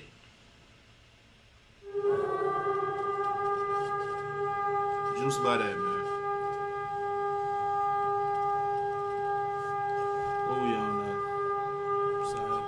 I had many people that were just being nosy, like asking me, like, hey, what's this about, or what's going on? Like people that hadn't reached out to me in years, that don't really speak to me. But then I also had people that genuinely wanted to make sure that I was okay. People that I thought cared about me, I realized didn't really. And people that I didn't think cared about me that much were completely for me and completely supported me. Even in the midst of the craziest outlandish things, saying that I was, fled the country and went to Europe, and I was raping little girls and boys and continuing to victimize people, and that I was silencing victims and threatening people like I was this powerful Harvey Weinstein person that had this money or legal representation to even be able to silence victims at all. Yet people were running around saying whatever they wanted to say with no repercussion. Like I was completely silent. And I had, people, friends of mine that were like, you can't let them get away with this. Like, why would you let them say all of this? And I had to explain to them not to say anything, not to interrupt the process that was going on. You see, it's no coincidence that this whole time, a smear campaign like this hadn't popped up from the age of 19 to 24 years old. In that entire 5-year span, which 5 is the number of death, by the way, the person that made this smear campaign, which was one of my exes, they knew about the first accusation. They knew all the details. They had no issue with continuing to date me. Then all of a sudden, when I had left YouTube and left the entire internet space to focus on my pursuit of God and spirituality, that was for an entire year. And then literally a month after Jesus revealed himself to me and I had started reading the Bible again, all of a sudden this smear campaign comes up. And I'm like, why now? You know, like, I haven't even been making videos. Like, what's the point of this? To deplatform me? I didn't even have a platform. I didn't even have an Instagram at the time. I didn't have Twitter anymore. I had deleted Twitter. All I had was my old YouTube videos. It was inactive for over a year at that point. The funny thing was that the call to action said to remove me from LGBT plus safe spaces. Now, I don't go to no LGBT clubs or anything, and I'm not like part of the community, or I've never like went to events and stuff with people. But it's interesting that it was called this safe space, but if you go beyond that physical meaning of it, it's much deeper, because my removal happened, but much deeper than this person could have actually understood. Another ex of mine had called me knowing that I had a history of suicidal ideation, and I struggled a lot with my dissociation and mental health, and she was like, don't do anything stupid. Like, I know this is like really hard right now, but you're gonna look back in 10 years and you're gonna laugh at this. Like, and I was like, no, this is really big. This is something that follows you for the rest of your life. And I said, but believe me, the enemy does not have me deceived. Like, it's no coincidence that as soon as I cling to Jesus, this happens now. When this could have happened for the past 5 years, this happens now. And no one knew cognitively of my pursuit of Jesus in that moment. That was a very personal thing. It was very private. I had not told anyone that I was reading the Bible again or anything. I was completely isolated from people for that past year on my spiritual journey, and I had only spoken to a handful of people, and barely that. And I had to explain to my friends that were so weary and so pressuring for me to make a response, that I was like, this is a test. Like, God is untethering me fully from the image that I had. He wants to shatter and destroy whatever image people had of me. And any innocent image, he's going to destroy it. So I have to let it get destroyed. I have to let that idol burn up. Whatever people see me as, I need to let it burn up. I need to let that confusion of the enemy tear it all apart, so that people no longer think they have any grasp of who I am. And I just know that God uses the wicked deeds of others and evil leaders to chasten his children. And I knew that what was happening right then and there was going to make me feel closer. And I could feel that fire of the Holy Spirit. It wasn't just anxiety that I was feeling or panic attacks, but it was a spiritual a purging that was happening within me anytime that I looked at any image of the things that people would say about me. And it's a necessary development process when it comes to being made anew. You have to go through growing pains. When you get rid of certain soul ties, you have to be made anew. It's gonna feel, you're gonna get all of these feelings of anxiety, uncomfort. But I like where you said to don't think the enemy have me deceived, because once you are in tune with the Holy Spirit, you understand that it's all his will. It's all a part of the process. It's all for your betterment. At the end of the day, everything that happens on the earth is for God's chosen people. So it's all for the betterment of us.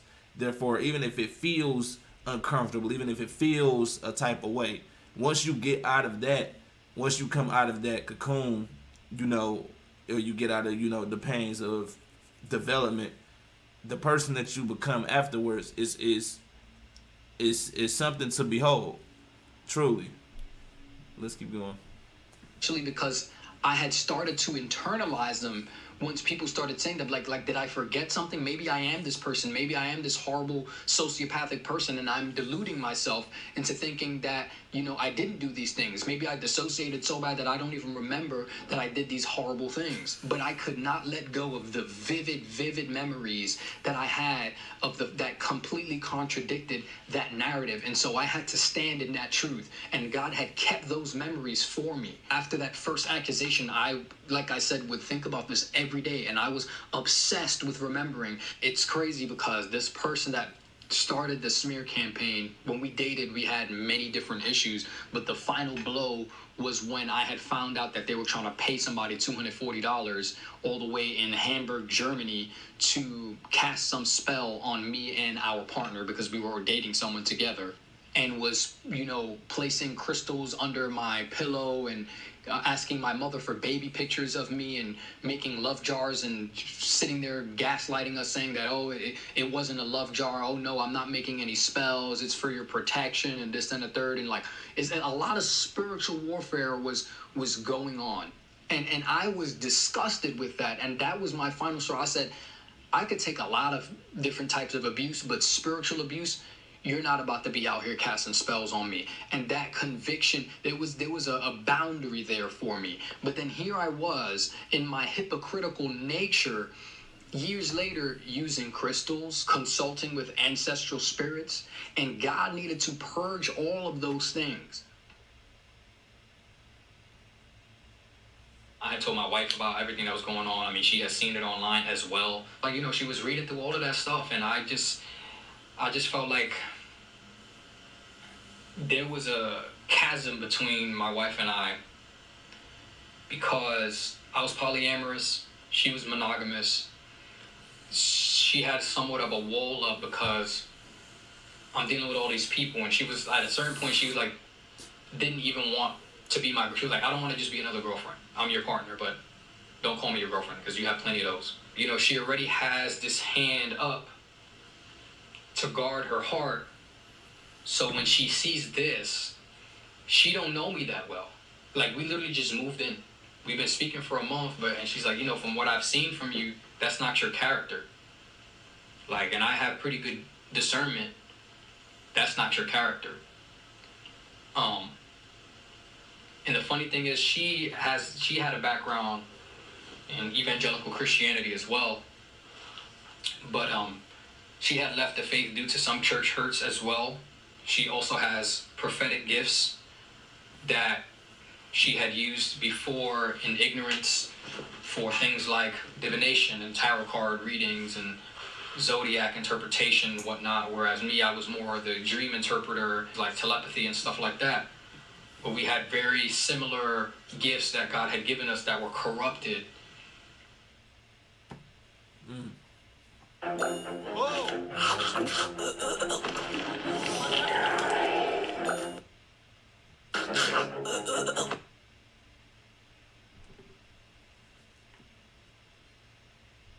In the midst of that happening, we had a huge fruit fly infestation. You'd go to the kitchen and there was just so many flies, and it just came out of nowhere. I had never seen anything like it. We had thrown out so much fruit, so much stuff. We had everything cleaned and they just would not disappear. They were littered all over the ceiling. When you look up, all you saw was flies. That's where they would hide out. It didn't matter how much you sprayed, they would die, and then more eggs, more hatchlings would come, and it was just something that just makes me so itchy to even think about. And I had never seen something like, and I remember being so scared of just regular houseflies growing up. And so this fruit fly infestation, it's like it had brought something up, this sort of foreshadowed event. Here's an entry I wrote after one of my meditations. The fruit flies manifest themselves, attracted to the bitter sweetness of rotten, ripened fruits of my labor. The poetry of life transcends every dimension of reality and non-reality. It is the language of what you see and that which you cannot. Down to the detail of my writing, to the clouds we know are up above, although we do not see them. And as we enlighten beyond the linearity of life, we see beyond the duplicity. We see the pairs of duplicities as we ascend higher up in dimensions.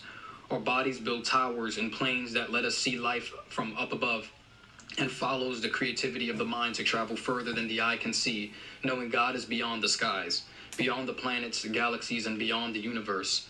Our mind has ran wild with arrogance to take the place of God. We believe stories others tell us of realities we will never know. We convince ourselves our knowledge is who we are through collection of data. Are we who we were? And the word and the words say, let my word be true and every man be a liar.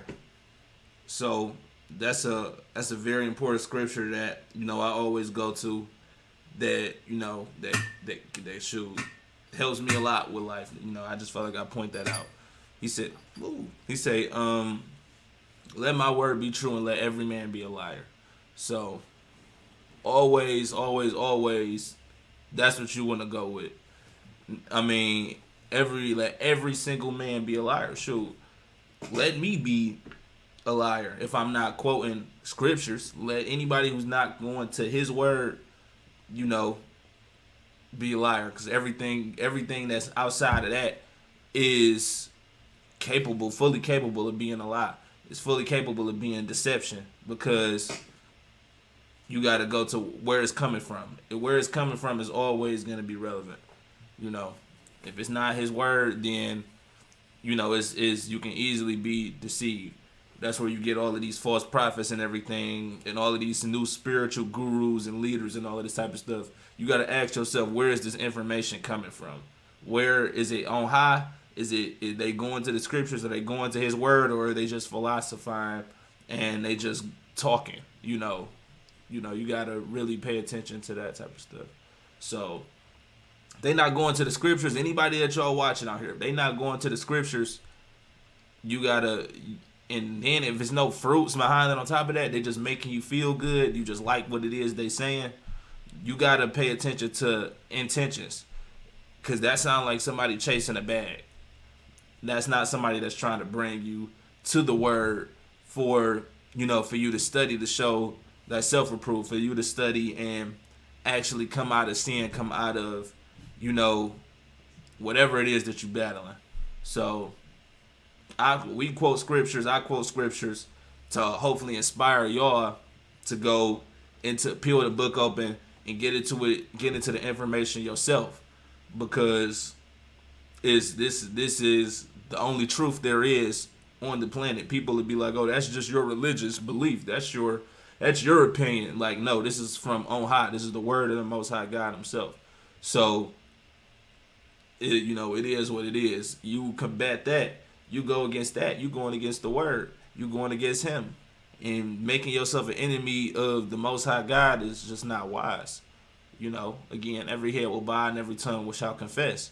Everybody's going to have to say that they was wrong, and there is only one God, and that is, the Most High. So, let's go.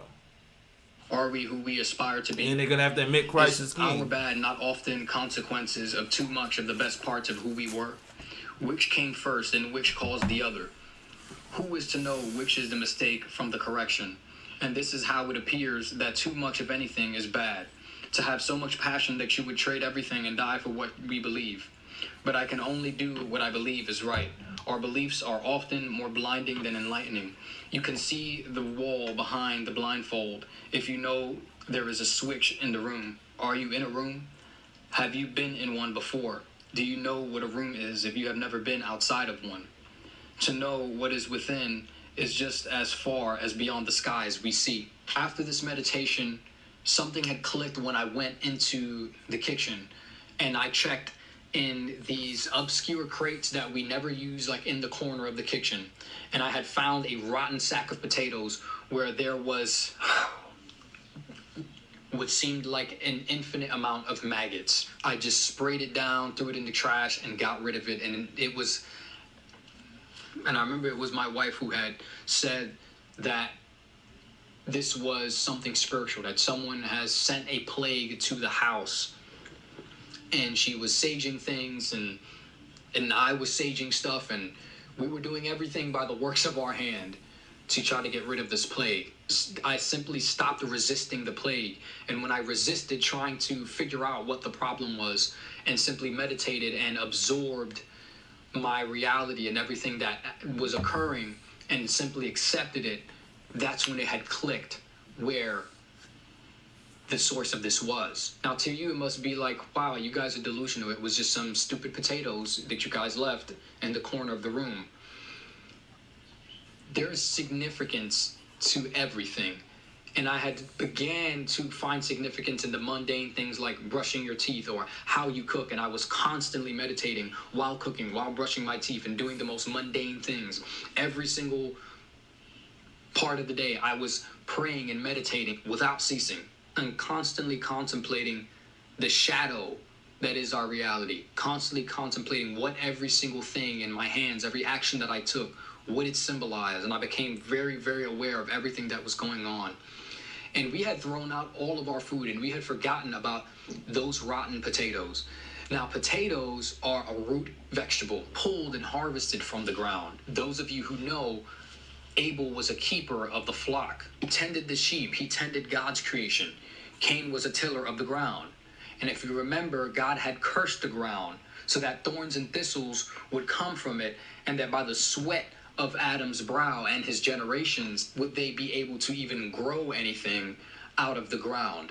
And Cain thought that he could take the fruits of his own work and his own labor and present that as an offering to God. And it was displeasing in his sight. You know, shepherds use oil to anoint. You know, a lot of times the word fatness is used in the Bible, and it translates to anointing, but really it means fatness because it's oil, and fat is flavor, which is why anytime sacrifices were done, God would command them to separate the fat and to burn the fat as an offering unto the Lord, as a symbol of the anointing. And anyone who knows, when you burn lamb fat, it smokes up a lot and it smells up your entire house. It smells very savory. But shepherds would anoint the head of sheep with oil and rub it in their ears so that flies would not buzz in their ears and lay eggs in their ears. When Jesus was accused by the Pharisees of working miracles by the works of the devil, they said, oh, he works by the authority of Beelzebub. Do you know what Beelzebub means?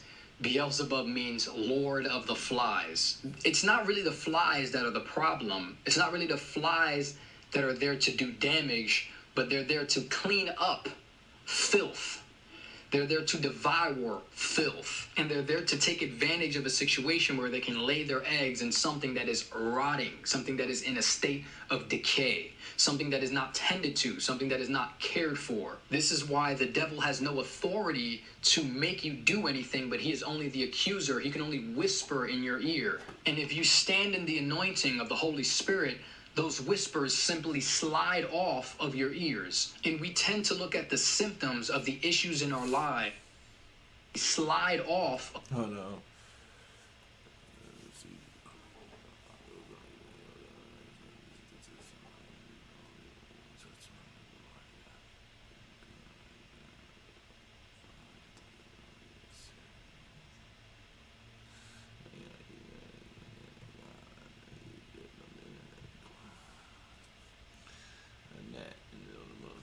Slips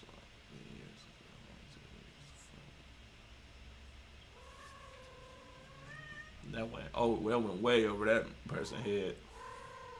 Your ears. And we tend to look at the symptoms of the issues in our lives and we condemn them, and we tend to blame that when truly there is a deeper issue. The fact that we had forgotten, the fact that we didn't tend to what we were consuming and what we were to consume to nourish our bodies, that is what created rot. That is what attracted a daily plague and suffering of constantly being surrounded by fruit flies. And we call the fruit flies nasty because of what they're attracted to, but we never call ourselves nasty for providing what is nasty for them. Do you know that the flesh of wicked men on the day of judgment will be offered up by God to the devil?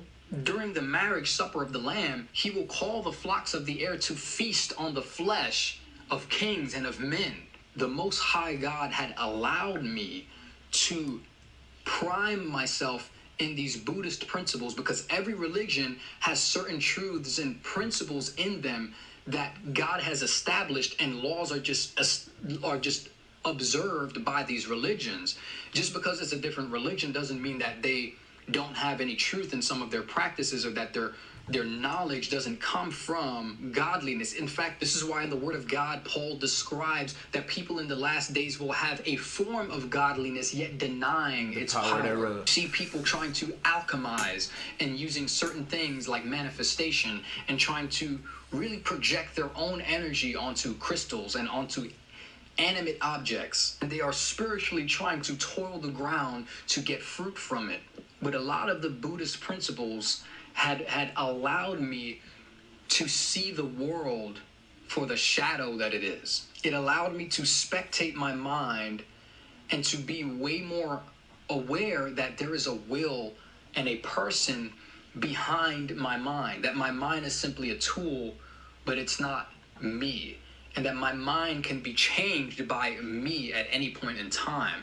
Meanwhile, the world tells us that our desires is who we are, and based on our fleshly desires, we should identify with those things, which is why you see a lot of people really, really struggle with repentance, because they'll say, oh yeah, I believe in God, I believe in this and the third, but this is just who I am. I was just born this way.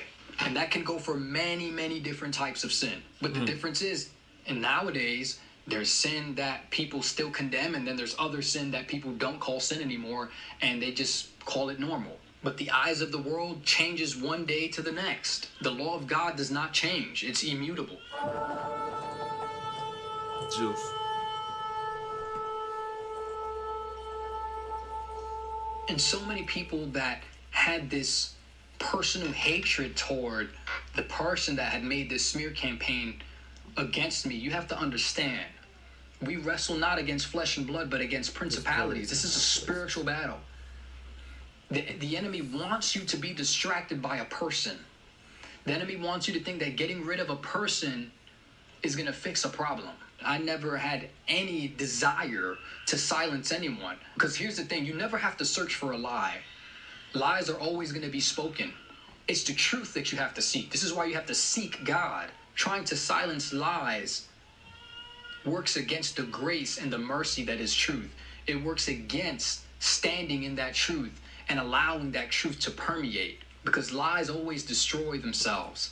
Now let me tell you, the same person that tried to make sure that I was homeless, didn't have any means of income, got me fired, made sure that I wasn't safe anywhere, and so I didn't even feel safe going and applying for a job for a while, made sure I wasn't safe anywhere by not only spreading this smear campaign locally to where I lived in New York, but even to people like D'Angelo Wallace, who lives in, I think, Houston, like, tried to make sure that this went as viral as possible to YouTubers that didn't even know me, to people around the globe, as if I was this global menace, this global threat to society. It didn't even make sense that I wasn't even online. I wasn't even active, and this person decided to do this to try to make sure that my day-to-day life, that I could not feed myself, that I could not house myself because I had no means of income, that I had to max out my credit cards and blow all of my savings in a time during a pandemic where it was so hard to find any apartment. And yet God prevailed. God found me a place. And right now, dealing with debt up to the neck, can't pay it off, and I still glorify God, and I only give glory to God. Do you know that this same person 3 months later was posting GoFundMes on that same page with the smear campaign because their landlord was kicking them out and they were homeless and they had no means of housing themselves? The vengeance is mine, saith the Lord. I will repay. And when I saw that, it hurt my heart, because like I said, I do not wish on anyone what has happened to me. I don't wish on anyone that they cannot feed themselves, that they cannot house themselves. That is a tragedy to me.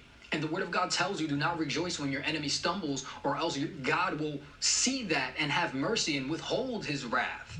And so you're better off glorifying God and praying that God has mercy on them so that he can chasten them in a way that will mold them and bring them closer to the Father and bring them to the revelation of his Son.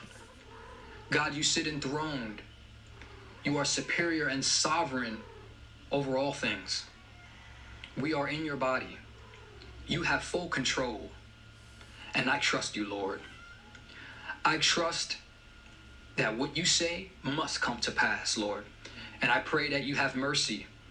I pray that you deliver anyone who has come against me from any spirits, Lord, the same way that you have delivered me from all of the wickedness of divination and the abominations in your sight, Lord, that you deliver them, that they come to know who you are and who they are, that they come to know you, God, and they come to know true love. And Lord, I just sit in that promise. I just sit in your mercy. I sit with you at the right hand of the Father in your throne of mercy, God, knowing that you will have mercy, knowing that your ever-loving kindness will draw them to the Father, Lord. knowing that your wrath is not forever, that your wrath purifies, God, knowing that you will provide, that any suffering isn't unto death, Lord. And I pray that they come to know you, that they believe you, that those who don't believe me believe you, and that this seed is watered by someone else so long as I plant it, that it permeates, that it penetrates their being and their heart. I pray that they'll wake up at 3 o'clock, 4 o'clock in the morning saying, you know, this Jesus guy, I want to give it Is he praying right now? Is he praying right now? Okay, yeah. I mean, if he is, this is yeah. We don't he's still learning. So, you know, I'm gonna cut him some slack, but you know, you're not supposed to pray, you know, in public, like, you know. But I don't know if he praying or not. I don't know. But if he is, you know, we ain't supposed to be praying in public. That's what they used to do, and you know, that's what the heathens did. So, you know, we don't, you know, do public prayers and all of that type of stuff. I don't know if this is a prayer or not.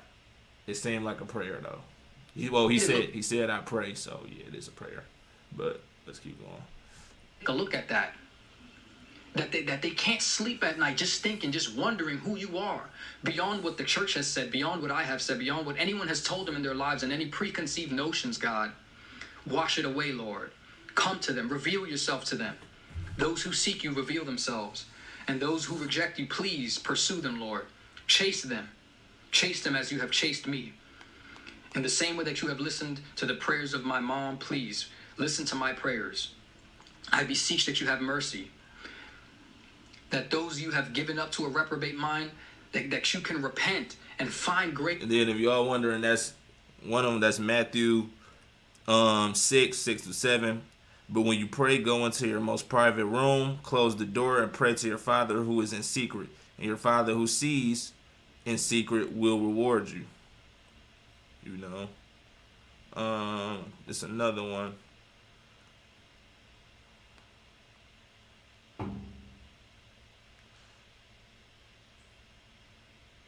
Okay. Where is it?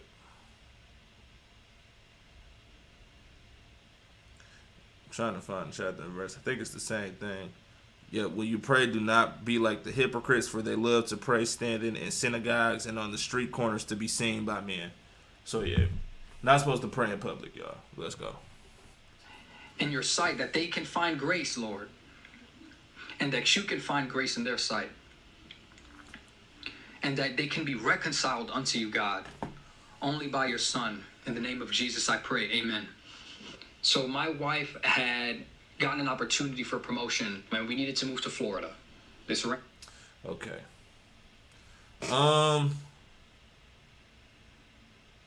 I'm gonna skip a little bit.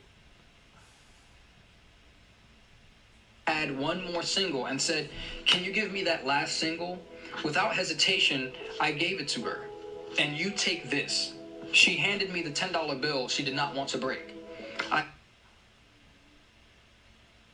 And you know, I've been kind of like interested but too scared to get into it, especially like thinking like, how am I going to go into a church and, you know, like I'm trans and how is that going to fit in with. And it's so crazy how there's so many people that love Jesus and think that Jesus is rejecting them because of their sin, when Jesus wants you to come to him. He wants you to come to him. But people are scared because the social aspect of a church and the eyes of other people. You know, she was the first person that said out loud, yeah, I'm a man. She was like, how did you like come to that conclusion? It doesn't happen for everyone this way, but God shed everything off of me. The only thing that God will leave certain things behind. There's certain things that are intrinsic to your personality. Me being polyamorous was a corruption of how deeply I can love everyone and how I view love in this sort of, it's neutral to me. Love is a choice. It's an act. It's a verb. You choose to love someone, but that's the physical aspect. Spiritually, we are in love. We can choose to live in that love and to walk in that love. And I can see such beauty in so many people. And God had washed away the perversion of how the enemy would use that love and flip it upside down into care and true and deeply with men and women, the world will look at me and say, oh, you feel disconnected to yourself because you're trans, you're non-binary. That's gender dysphoria. And God came and said, you feel like you're not of this world and you feel alien because you're not of this world. You are in this world, but you are not of this world. You are mine. You're my child. And certain things were taken away overnight. And then there's other things that God had left there so to be able to develop my maturity and to build relationship with me, because it's a choice to resist temptation. God allows us to be tempted by the enemy and the world, but he's not going to allow you to be tempted by something that you cannot resist. God is not going to give you a test that he thinks you're going to fail. He's giving you a test that he knows you're capable of passing, and you have to choose to pass the test. Many are called, but few are chosen. I'm chosen. There's nothing that anyone can say or do about that. I'm chosen, not because I'm some special person. I'm chosen because I chose him. It's really that simple. All you have to do is choose him. It doesn't matter who you are. It doesn't matter. You may not even know me from Adam, and this video just popped up. You don't even know me. But for whatever reason, you've watched this far. I'm not going to sit here and attribute the algorithm to God, like a lot of these people prophesy on here talking about, like, this video is for you. Anybody who has... Oh, I hate them videos. I know I ain't supposed... You know what? I can't stand them damn videos. I never click them. It's... You trying too hard. In my opinion, you trying too hard. Because it's like... I don't know if y'all be seeing them videos or they be like, God... If you see in this video, God is commanding you to watch this. Or like they'll be like, God, if you're seeing this, God is doing this. It'd be like, bruh, like stop. It'd be like, if you just clicked on this video, then God is showing you this for a reason. Like, bro, I can't stand videos like them. It don't grind my gears that much because as I'm, emphasizing now, but it do grind my gears because it's like, bro, you trying too hard. Like, stop it. Like, bro, you ain't got to clickbait. You ain't got to do all of that. It be the women. It be a lot of women doing it. A lot of dudes doing it. It's just like, bro, stop. Like, I can't watch nothing biblical on YouTube without them, like, trying to just force feed, like trash content on me. It'd be like, bro. Like, dog, like, I'm good, bro. I'm good. If you're watching this, God needs you. And it'd be like, the stuff like that, they're trying to get those people who, again, just can't peel the book open. It's study to show thyself approved. Like, it's very, very, very important. Even those who's watching me. Like, if you watching me and you not peeling open the scriptures yourself and reading it for yourself, then I'm sure then you gotta start peeling the book open. I'm not gonna sit up there and teach you everything. Your new breeze is not gonna sit up there and just teach you everything. And these people ain't just gonna hold your hand throughout your entire walk and you just gonna make it into the kingdom like that. It doesn't work like that. You have to have actual works. Faith without works is dead. If you click on this video and click on these videos to just get some kind of, and you feel like you getting your spiritual, you filling up your spiritual bar for the day. Like, oh, I'm getting my spiritual edification right now. I'm doing my part and getting this spiritual information. And then after that, you just go back to your daily goings. Then you not doing the right thing. You on the wrong track, my brother or sister. You got to sit up there and peel open the book yourself. Faith without works is dead. Study to show thyself approved. If you gotta do it yourself. You have to do actual works. You have to show your dedication to the Father by doing work for the kingdom, like putting your hands to the plow and really getting to it. So that's my little piece on them. I can't stand them video. Like when I see them videos pop up, I never click them. Like I wouldn't, and I never will. Like I don't care how good the thumbnail is. I don't care if you think not the thumbnail, but the title. I don't care how snazzy of a title you got talking about God sent you to do this, and if I'm seeing this God, no, we ain't doing it. No, not clicking it. Never. You trying too hard. Stop it. Let's go. This video is for you. There is no one that is too far gone. You can think I'm an evil person. I'm truly not concerned about what you think about my character personally, of who I was or who I am or who I will be. If you think that I'm this amazing person, what you really see, the goodness that is in me is not my goodness. And if you think I'm this evil person, think to yourself, how can God be on this person's side? How can God do and bless this person in the midst of the storm? If God can do it for him, he could do it for me. So if I'm going to be the most evil person in the world, for your sake, I will be that person. I will be that person that you can look at and see God blessing me. When you see all the blessings that God gives me, just know that if he can do it for me, he can do it for you. And I'm not talking about wealth or anything like that, because believe me, I am in the struggle right now. But this is pure liberation. This is pure freedom. This is pure peace. I'm never going back. I'm never going back to the world. All praises. I was instructed in God's ways, and I left to be in the pig's den. I seen it already. I seen so much of it already. I'm never, ever, ever, ever, ever. I can't. You cannot taste the savor of the lamb. Facts. You cannot taste the savor of the lamb and go back to oodles and noodles. You cannot. You know what oodles and noodles is made of? Wheat. Wheat. It's the crop from the land. It's the soil that is tainted, that is cursed.